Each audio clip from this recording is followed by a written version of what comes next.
Okay, so considering we will wait until I eventually get to the waters of Mars, my seventh pick is from Series 5, and it's Matt Smith's debut as the Doctor, and that is the 11th Hour. Brilliant. Okay. To me, this is the best debut of any of the new Who Doctors. Agreed. I know that this wasn't actually the first episode they filmed with Matt Smith. That was actually the Weeping Angels two-parter. They wanted him to settle into the role, make sure he got comfortable, everything, build chemistry with Karen Gillan. So when they eventually did shoot the first episode, everybody knew what they were doing. Moffat, Smith, everybody involved in this episode smashed it out of the park. I don't think people can appreciate how anticipated the Series 5 was, but also people were approaching it with a sense of dread as well, because David Tennant was so popular as the Doctor. Not just in the UK, but the US were really starting to clock onto it. Whereas Eccleston built that foundation, Tennant's era just took it to a new level. So a lot was riding on this episode to not flop. As soon as you see Matt Smith and he lands in the crash lands in the TARDIS, I should say. For me, I more or less immediately fell in love with him as the Doctor. I felt like listening to you guys at the time, it was a lot closer to like more of a classic Doctor, but with a modern edge. I thought the story, like the villains and everything, didn't really interest me. To me, what sold it on me was the performances from everybody involved. I also loved the setting. I liked the fact it was a pretty grounded setting.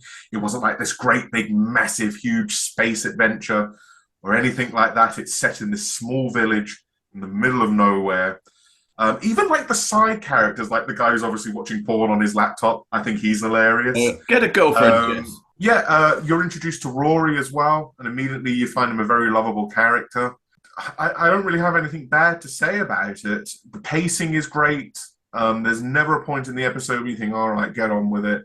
And also, I think it's the first time they filmed Doctor Who in HD, and it shows. The CGI is a little bit dodgy, but everything else just looks incredible. But the show tonally felt very different. It felt almost like a fresh reboot, but the show still acknowledged everything that came before it. But you can tell it was like it wasn't just a new Doctor, it was a whole new team of writers, it was a whole new crew. There were a few things that remain, like Murray Gold still doing the music, and that moment where he's basically changing and he's telling what are they called again? The Atraxi. The Atraxi, look up my history and you tell me if you think this planet is safe, or if you dare do anything to this planet, look me up and you'll see what will happen. But then you see like the Daleks and all the things that have happened and everything that the Doctor has done, and you see Doctor 1 right through 10, and then Smith just appears through the screen, and then you see him, all in his, this is his new attire and everything. His theme song, dun dun dun dun dun dun dun dun, dun starts. Yeah. It's just handled to perfection. I really do not have any faults with it, bar than a bit of ropey CGI eel. I really have no problem with this episode whatsoever. It is a must-watch for any Doctor Who fan. You just want to get like the gist of an idea of what a new Doctor is like. The 11th Hour to me is the best one, because Tennant's basically asleep in his debut episode, and Eccleston, I think he's great in the first episode, but I think the writing isn't that good in Rose, which is the name of the first episode. 11th Hour just smashes it. I completely agree with you. That was like episode 6 or 7 in my top 10, and one of the things I said was it's just a really nice episode of Doctor Who. And I know that sounds weird, but introducing how you introduce Amy Pond, and there's like this weird thing of he's a bit late. Oh, he's not a bit late. He's very late. Why did you say 5 minutes? And so, I was also at the time really intrigued by the crack of time. Yeah. And, and I know a lot of people ended up complaining about that. Bits of time pressed together. Yeah. Well, He sounds just like Peter Davison. Yeah, he does that whole explanation. He's channeling. I mean, he's a really good. I mean, we've gone on now, and he's gone on to be a really good actor in everything that. Yeah, Matt Smith's in The Crown, House of the Dragon. Just such an incredible actor. Like when I see him I prefer him more for like the TV shows he does. I think he's a better TV actor than film actor. Yeah. But when he is in a role, he just smashes it out of the park. Such a great, great actor. And the youngest ever actor to play the Doctor. Yeah. And they really did take a risk because he was the definition of an unknown at the time. I can't even begin to imagine the pressure he was under. But, I have a sneaking suspicion they were going to cast Peter Capaldi. Oh, really? And then he came along and it was like, this guy's good. Well, apparently they were considering Capaldi, but also I think the nearest front runner to it was Harry Lloyd, who was in the Family of Blood episode, the lead one, and he was Khaleesi's brother in Game of Thrones. So I heard that Tennant was very, very, very tempted to stay on for one more fun because he saw the stories they were writing and he was having conversations with Moffat, and Moffat was like, well, we're happy for you to stay if you want to do another series. Yeah. And Tennant came this almost to the 11th hour, no pun intended. Yeah, exactly. Yeah. And then he said, no, now's the time to go. I'm quitting whilst I'm ahead. Yeah. And frankly, I'm glad he did, because I don't think Tennant would have I don't think the stories and the writing would have quite suited Tennant for that era. And I think the show was ready for a change. To me, anyway, I was ready to. It was well due a change by that point. Yeah. The other bit I really like is the one shot of how you get to see how the Doctor's mind works. Yeah. And it's that Sherlock. Yeah. Is that when it's zooming on his eye and everything? So quickly. The corner of your eye. There's always a way out. Yeah. Well, not only that, it's when he does the whole where everyone's got their camera phones. And yes. When he's in the town, when he's in the village centre. Yeah. He's the only one who can see it. Yeah. The end of the world filmed on a video phone. Okay, that's great. I mean, I could gush about the 11th hour all night. Absolutely. I agree 100%. My number 7 is Dalek. Whee! First series. Harry, first series. Yeah, Dalek. That's in my top 10 as well. Higher than I told you they get a bit similar as you go up. God damn it. So we'll leave Dalek for when I eventually get to it. Yeah. Okay, my number 6 is Harry's number 7, The Waters of Mars. Hey. I fucking love this episode. I think it is amazing. The first thing I always think of is the last 20 minutes where Tennant's Doctor has literally gone mental. He has turned into a raging lunatic, and it is amazing to see. You almost think, is he going to be the Valiant now, finally? Yeah. I don't know what that means, Sean. I just know that Tennant's Doctor completely and utterly loses it. The episode is great. It really is a great episode. I think the monk is so simple, but they are legit like, oh my God, that is terrifying. Keep those things away from me. Clearly the best special of the specials are. 100%. Oh God, yeah, by like a country mile. Yeah. No competition. Tennant's like, oh, I have to go, I have to leave. No, this is the right thing to do. I have to leave. And then he gets back to I think he gets back to the TARDIS, and he's telling them just before he leaves that there are moments in time which I simply cannot change. You know, small little ways I can do, but this is so set in stone that if I change it, we have no idea what could happen. It could more or less destroy reality itself, because your deaths it's so important that your deaths happen. Particularly, I can't remember the name of the woman, but her death in particular. Like, you have to die here now. And then he gets back to the TARDIS and he can hear them all over the monitor, like, oh, we're going to die. Can somebody save us? Everything's being destroyed. And then, dun, dun, dun, dun, dun, dun, dun, dun, and he basically just goes, fuck it. It's a time of mine, and they will obey me. Very mastery, that. Oh, yeah. It's so good. We are fighting time itself, and I'm going to win faster. Yeah. He fucking loses it. I feel like I need to put this higher now. No matter how much you want to change it, time will find a way of getting around it.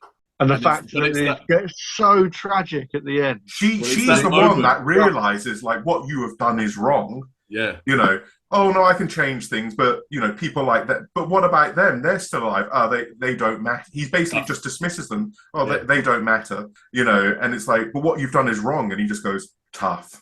And you're thinking, I love it. Where is this Doctor been? Where's the David Tennant been all the way through these so seasons? good.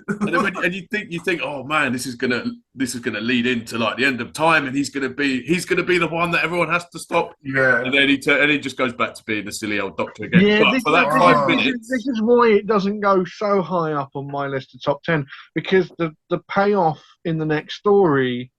Just thought, mate, I know time has passed. There's a lot of time that happens between this story and the final 2 parts. Mm-hmm. Yeah. But it's so dismissed that this out of character change that's done so well is then suddenly flip-flopped back to, oh, I'm crazy and happy-go-lucky again. But that's End of Time's fault, not this episode's fault. Yeah.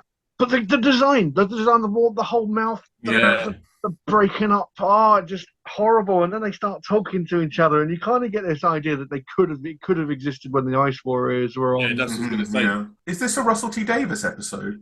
Yeah. Yeah. God almighty. Well done, Russell. He may have co-written I think he co-wrote a lot of the specials. Yeah. But it's definitely a shining light in a sort of sea of specials that were mediocre Quite at frankly, best. boring. I mean, you had like, what was it? The Dead Planet? Yeah. The Dead Planet was rubbish. Yeah. Garbage. Planet of the Dead, yeah, that's Planet of the Dead. Okay, there we go. Lots we get of the sand. 2 lads that get taken to become joining unit, and then there's no mention of them ever again. No. It was almost like they were setting up again, this is me going, unit family, brilliant. You can get the unit guys together. Oh, here's some 2 new lads, fair enough. Also, we'll find out about them in the future, and then mention nothing about them ever again. Oh, okay, well, fair enough. I like the bit where the guy, the way that it comes in is that there's one filter that's not working, and then he's doing the gardening, and then he's suddenly like, you see the guy convulsing behind him. Yeah. Again, like you say, less is more, because the least you just see him convulsing, and then he suddenly stops, and it's like, what the hell is going on? And then he turns around, and he's got all the contact and the prosthetics. It's just for no big makeup design. Just like you said, simple but terrifying. Yeah. And you just think to yourself, "Oh, I'd hate for that to happen to me." But yeah, I totally agree. I think it was so dark compared to the other specials, and the sort of the premise of it was. It just left I am Time Lord Victorious. Lord Victorious. And the thing is, it's like that whole Time Lord Victorious thing. Again, I've said it before, I'll say it again, it was just a huge missed opportunity. And I know they've recently done the whole Big Finish. Retconned it in Big Finish. Yeah, and it's like, okay, fine. But it would have been nice to have seen that play out. But in the end, we just get, oh no, it's the Master. Oh, okay, great. I just wish they gave Tennant more material like that to work with. And also, as his career has gone on since Doctor Who, he's proven he can play a nasty villain if he wants to. And they should have played up to that a bit more, I think. But take nothing away from this episode. Absolutely fantastic. I just love it when you have a hero, and when it's done properly, when they get to that point and it's a breaking point and they snap. It doesn't always work, aka Daenerys Targaryen. Yeah. But when it does work, this is the perfect example of a hero losing all self-control of themselves, literally abandoning everything that they stood for, and basically saying, I'm going to do what I want. Why do I have to keep doing that? All it's done is brought me pain and misery, and I'm going to change that now. In that instance, the Doctor was like, I have this moral code, and in that case, he was like, fuck my code. I'm going to do what I want. Yeah, I'm the last of the Time Lords. No one's around to tell me what to do anymore. I know he comes to his senses in the end, but it took the character he saved to kill herself, and the Waters of Mars ends on such a bleak note. Yeah, that they felt like, I think we may have. It's clear they felt like they took it a little bit too far.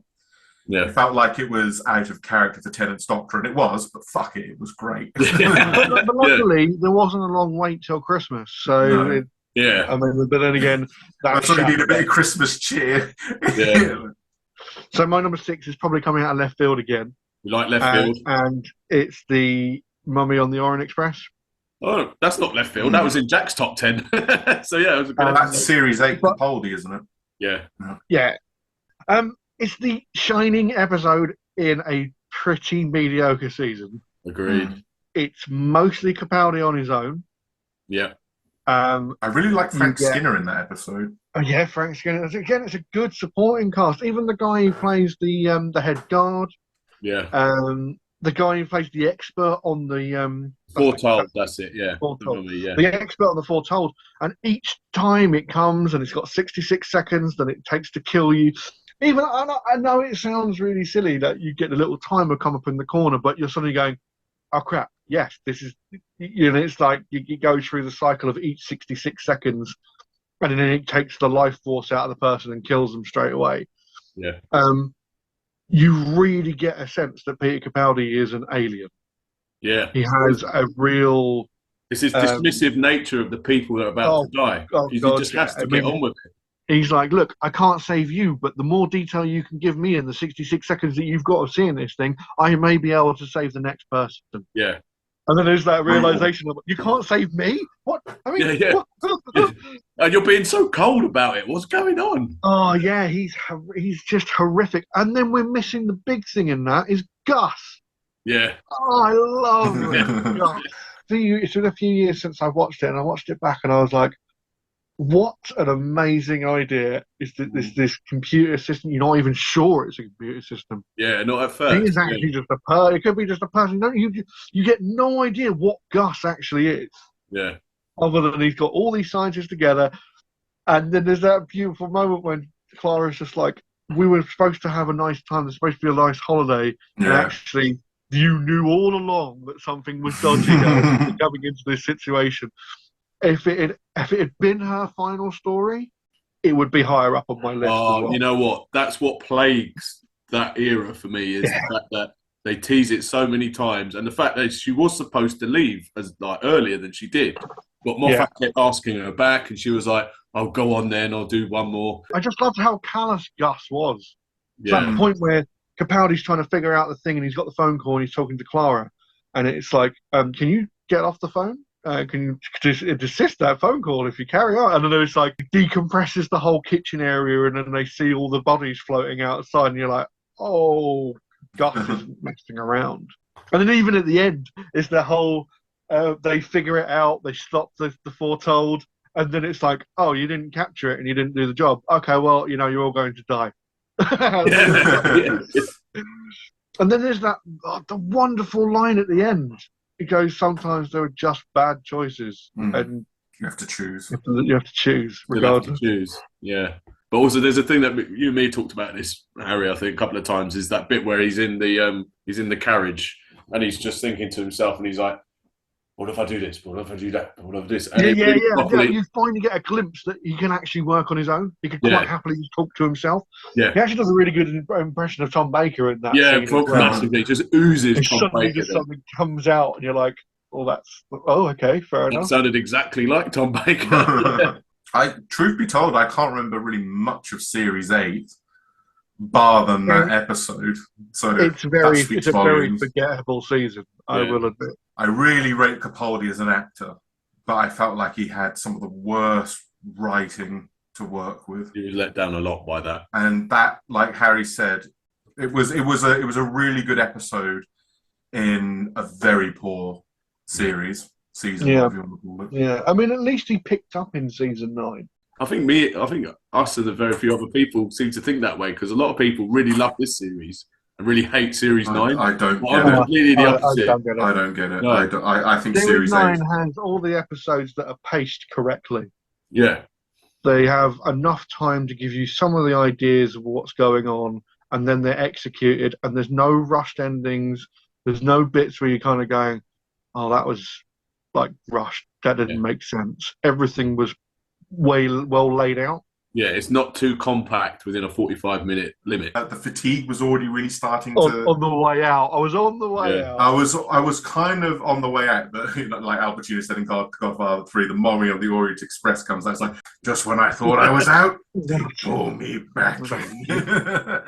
It's like we get a very different Doctor over 3 different seasons. Yeah, and I think that's what a lot of people complain about with Capaldi's era in general, is that he feels like like you say, a completely different character from when he first starts to when he regenerates. And it's like, Well, yeah, but that's just character development. though. He's softening. Like there's elements in series 9 where under the lake. I think it's under the lake, and they give you like the cue cards about him being. Oh yeah, okay. This is what I'm going to say.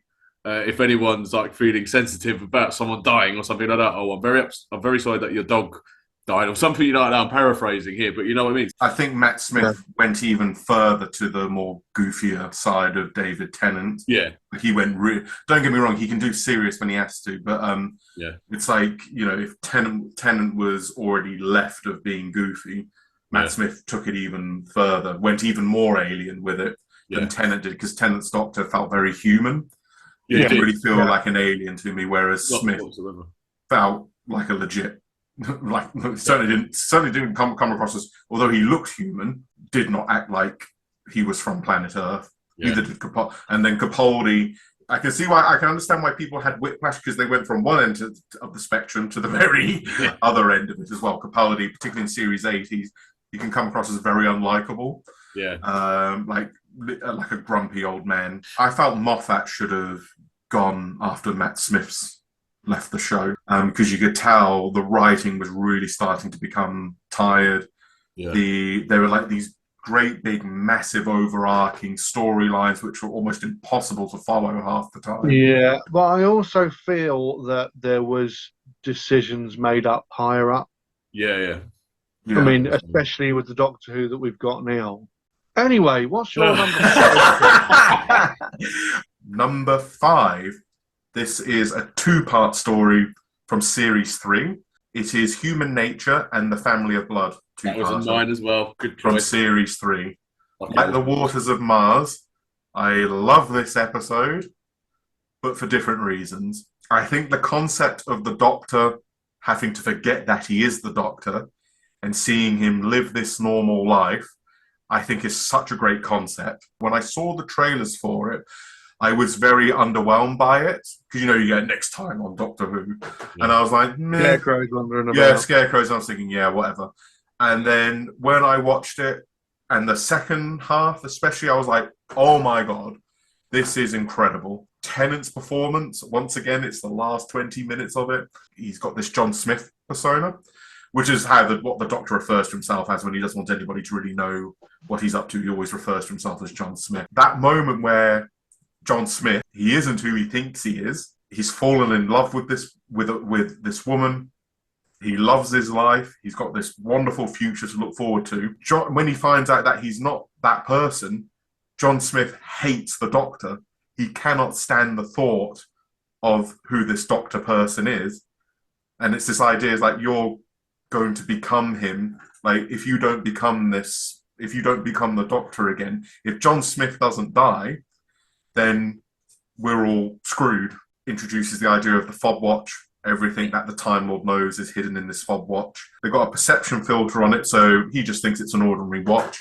And it's also interesting because poor Martha, she has to basically be a servant to these horrible school kids in this private school in whichever part of the UK they're in.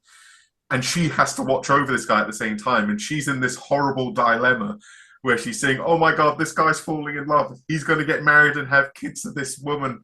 And little does he know, it's all going to come to a brutal, horrible end for him. And David Tennant, his acting is just incredible. The way he can go from being this really wonderful, caring person in John Smith, who is devastated that he's going to have to leave the woman he loves. And she's the one that convinces him to open the watch, by the way. Yeah. It's not anybody else. Martha can't get through to him, nobody. It's the woman he falls... I think she's like the school nurse. And then when you see him return to her as the Doctor, just night and day in the way he presents himself. It almost makes you dislike like the 10th Doctor. Yeah, because he comes across as so cold. Arrogant, yeah. Yeah, and he just thinks like the way to solve it is, oh, come with me. And she's like... She completely falls out of love with him. Yeah. Just the second she sees him, she knows, like, yeah, this isn't the guy I fell in love with. And he thinks the easiest way out of it, very alien approach, is, oh, just come with me. We'll go look around the world, look through time and space together. And she's like, yeah, no, not for me, I'm afraid. Yeah. And there's that awful moment where he opens the watch and he sees what his life would have been like if he remained as John Smith. You know, he would have had an incredibly happy life and died, you know, an old man in the comfort of his own bed with his family around him. It is so tragic. But everything else that goes on around it, I thought they don't actually have a name. I think they're just called the family, aren't they? Yeah. There's like brother, sister, Yeah, I think they're fantastic. The Scarecrows is a little bit ropey. That's just a very minor complaint I have in a fantastic 2-part story. I also love what the Doctor does to the villains at the end as well. Fury of a Time Lord. The Fury of a Time Lord. It's like he grants them a fate worse than death itself. They all sought immortality, so the Doctor fucking gave it to them in the worst way. Very Gaunter O'Dim from Hearts of Stone. From The Witcher. And it just goes to show, like, the Doctor's a great guy, but he can be a bloody ruthless bastard when he wants to be. And the thing is, it wasn't like a case of he was scared and that's why he changed back. He changed back because that was part of his plan. Yeah. The Doctor never would that ever happen. I could never fall in love with anybody like that or whatever. He just didn't take that into account. No. And it did happen. And the World War One, I think it was World War One. I think it was World War One. Yeah. And the bit where they're not sort of saluting at the end, and you have the voiceover with like I can't remember his name, but he's the one who voices it back, and he's like, oh, he is fire and ice. He is, you know, the fury and the cold and the light kind of thing. Fucking marvelous, that episode. Yeah, definitely a big highlight of the Tennant era. It's written for the wrong Doctor, though. Oh, okay. Who? It's originally for Sylvester McCoy, Seventh Doctor. Oh yeah, Paul Cornell's short novel, wasn't it? Oh, is that something that? Oh yes, you're right. That's jolted my memory because that was already written, wasn't it? And they adapted it. Yeah. So that's why I don't have the same feelings towards it. Could Sylvester McCoy have sold it like Tennant did? Because I think Tennant can do emotion. I don't know. Well. It's just that there's a lot of unlike David Tennant tropes in there that don't fit. Like him knocking away the family of blood the way that he doesn't feel like a David Tennant. But I think that's the reason why I love it. It doesn't feel like a Tenth Doctor thing. But it feels very much a Seventh Doctor because of the way that he goes about his business. But that's just more personal preferences and taste. Well, number 5, you're both going to probably be like, why is this so low? Blink. Harry, Blink is on my list. Yeah, no, I'm not surprised. Are we going to come back to Blink then? We can come back to Blink. My number 4, and I know Harry might roll his eyes with this one, but it is from Series 4, and it is the episode Midnight. Yeah, I can roll my eyes at it, but I won't. Although I accidentally spelt it Minge Night, just looking at it. So I'm going to have to correct that later. I had no expectations whatsoever going into this episode. I saw the trailer for it, and whatever. I didn't choose to watch it when it aired. And I had Sean messaging me the next day saying, like, did you watch that episode of Doctor Who? No. Dude, go and watch it. It's a Russell T Davies episode, because at that point we were all in this mode like, oh, we just want Russell T Davies to go. We want Stephen Moffat to take over. And I went and watched it, and I just thought it was incredible. I love the fact it's in a very enclosed space. Yeah. I love the fact that how vulnerable the Doctor is when he doesn't have his companions there. Yeah. I think the performances from Tennant and the woman who plays Skye is fantastic. I also love the idea what you don't see and don't understand is way more terrifying than you actually see it for all that it is. 100%. And this creature, this entity, whatever it is, it literally just speaks through other people. And because the actress who plays Skye and eventually Tennant, because the creature or the entity takes over the Doctor in the end, is so incredible. And they say that this thing, I don't know what this thing is, but I just know it is cruel, it is evil. Even the sound design really adds to the claustrophobic atmosphere. And it just goes to show, out of all the monsters the Doctor has faced, from the Daleks to the Cybermen, the Sontarans, there's always a sense like he has some sort of control over it. What he doesn't have control over is a bunch of hysterical, screaming, panicking human beings that are trapped in this confined space. They don't know what to do. He can't reason with them, and he generally doesn't know what to do. He's trying to calm them all down. They don't listen. They eventually end up turning against him because they just want to throw Sky out, get her out of here. That's all they care about. They just want to be safe. And he's like, no, please, this could be something new. I want to try and understand it. And they basically just completely reject that and say, well, who do you think you are? And they start questioning him, but he's not upfront about who he actually is. So that feeds into the paranoia even more. And they're like, who put you in charge? And he's like, everybody stop it. Just stop it, please. Like, I'm just going to ask everyone to calm down, just take a few steps back. And they just don't listen. And it just escalates and escalates and escalates to the point when the entity does take the Doctor over. Yeah, it's him, throw him out. And the Doctor's lost. He has lost. There is nothing he can do. There is no Donna there. There's no companion or anybody there to save him. And he's thinking to himself, oh my God. And you can see he's in tears. He's like, I'm about to die. This is how it comes to an end. I was just going on a little tour on my own just to see the surface of this planet. And this is how I meet my end. And he knows it. He realizes it. It's not until when the air stewardess clocks on what has actually happened, and she ends up grabbing Sky and going out through the airlock. And that's when the entity dies and releases the Doctor from its grip. Nobody even knows the air stewardess's name, so he doesn't even know the name of her. And then when he goes back to see Donna at the hotel afterwards, he just has that look like some sort of PTSD look about him. Like, you have no idea what I've just been through. She's like, you feeling okay? And he's like, yeah, I am. Molto bene. And she repeats and says, molto bene. And he's like, well, just don't do that. Please don't do that. That is something that left a real emotional scar on the Doctor because he was that close to dying, and there's no regeneration. Once you're out that airlock, you disintegrate into nothing. He is gone. Donna would have been stranded. Nobody will ever know what happened. He goes out on this tour, and that's it. He's dead. And it's one of those episodes when I'm trying to get people into Doctor Who. Midnight is usually one of the first episodes I show them. I just think it's such a great episode, and it's easy for people to digest as well. It's a very simple concept to understand. There's no big it's a story that really sits on its own very well. It's very isolated, much like he and the rest of them were in that story. And there's a lot of like little bits that you go through the episode, like when they open the windshield, and they're like, "What's that?" And you're really trying to look to see if you can see it, but you can't. But they've said, What's that over there? And the fact that it starts knocking and it gets closer and closer, and like you say, the claustrophobia of it, the paranoia sets in.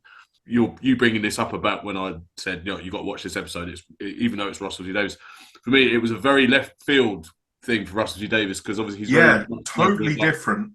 It was almost Stephen Moffat-esque in the kind of dark and sort of haunting nature that it had. So you've described it brilliantly because that's exactly why I loved it. It's like less is more. It's the simplest 100%. Way to put it. Because it's not a case of like, oh yeah, let's get the monster of the week and get rid of it. It's just kind of almost like a possession episode. I think it's also the first episode as well, correct me if I'm wrong, where in every series of Doctor Who, particularly during the RTD era, there was always a Dr. Light episode. Yeah. Whereas this, it's all the Doctor. It was a companion light episode. So Harry, what I get the feeling you've never been a fan of Midnight, have you? It stems from when I was a kid. And it's stories and science. It's a science fiction trope of setting something in the same room. Yeah. And it's just something that's always bored me. But it doesn't matter whether Star Trek does it, Doctor Who, Red Dwarf. There's one thing where it's all set in one room. I just switch off. I just get bored. And I do. This is a slightly different. There is something really interesting in this story, and David Troughton's doing a good job. There's yes, Patrick. What's his name again? Patrick Troughton's son. Patrick Troughton's son's in that episode. Yeah, you can definitely tell it's his son. Yeah, you certainly act with a certain bit of glee. There's also he talks about one of the missing moons, doesn't he? The lost moon of Pooch. It's just never resonated with me in the same way. Yeah, fair play, man. I totally understand what you mean, and normally I would agree with you. But I think the fact that it's the same set throughout the entire episode, it lends itself more to what Russell T Davies was trying to achieve with that episode. No. The isolation and getting the psychological aspect is spot on. Yeah. But no, it's more just a real personal thing that they had.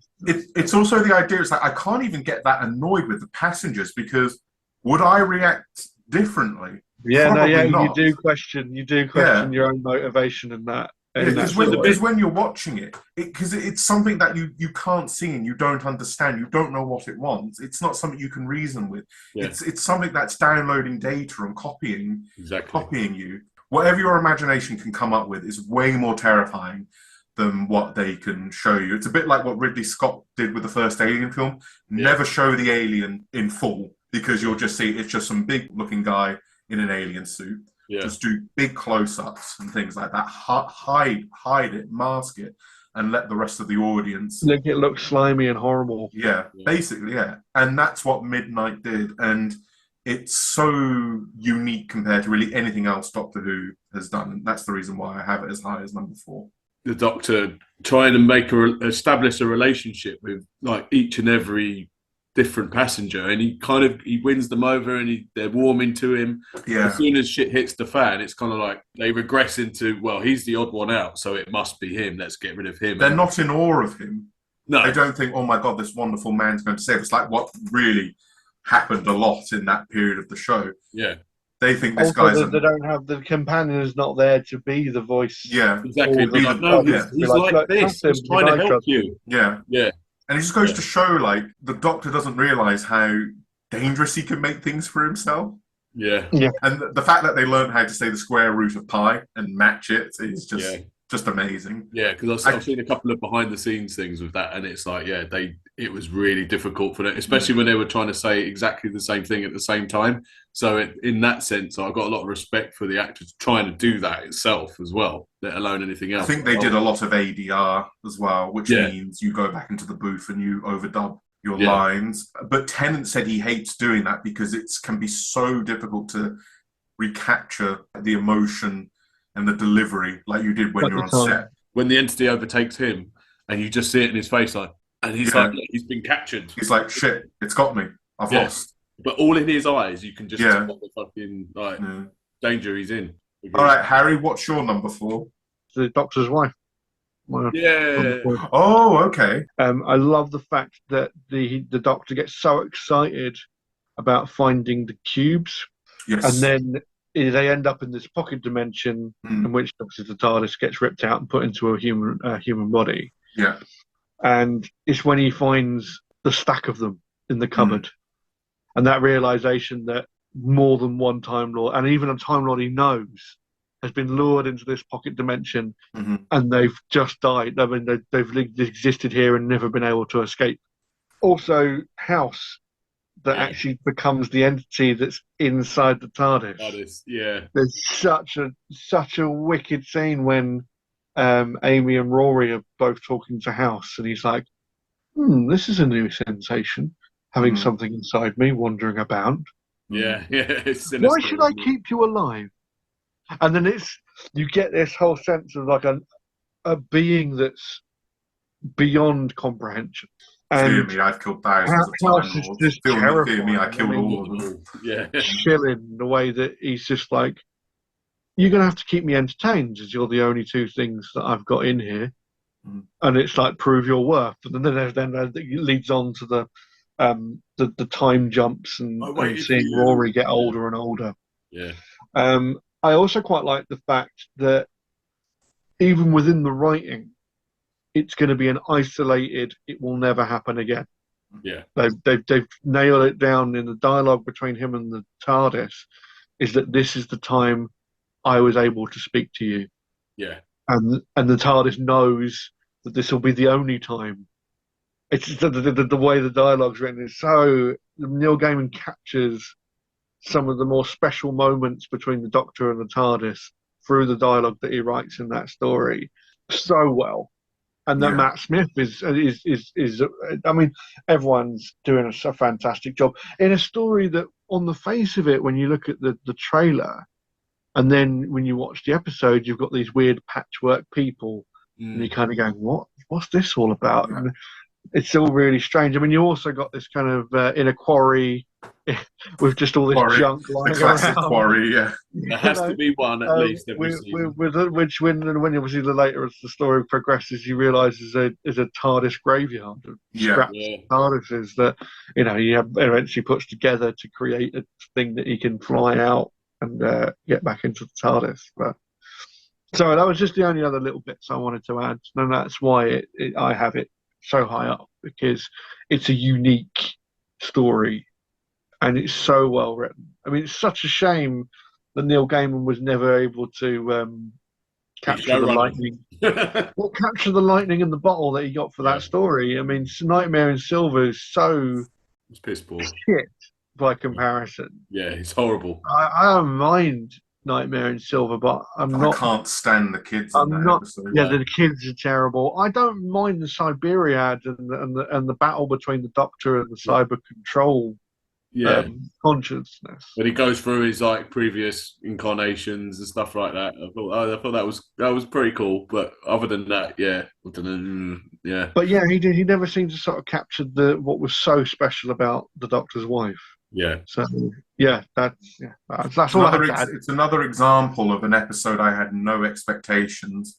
No, exactly. It came and I'm not saying I enjoyed it because my expectations were low. 100% agree with absolutely everything Harry just said. I don't really have anything else to add to it.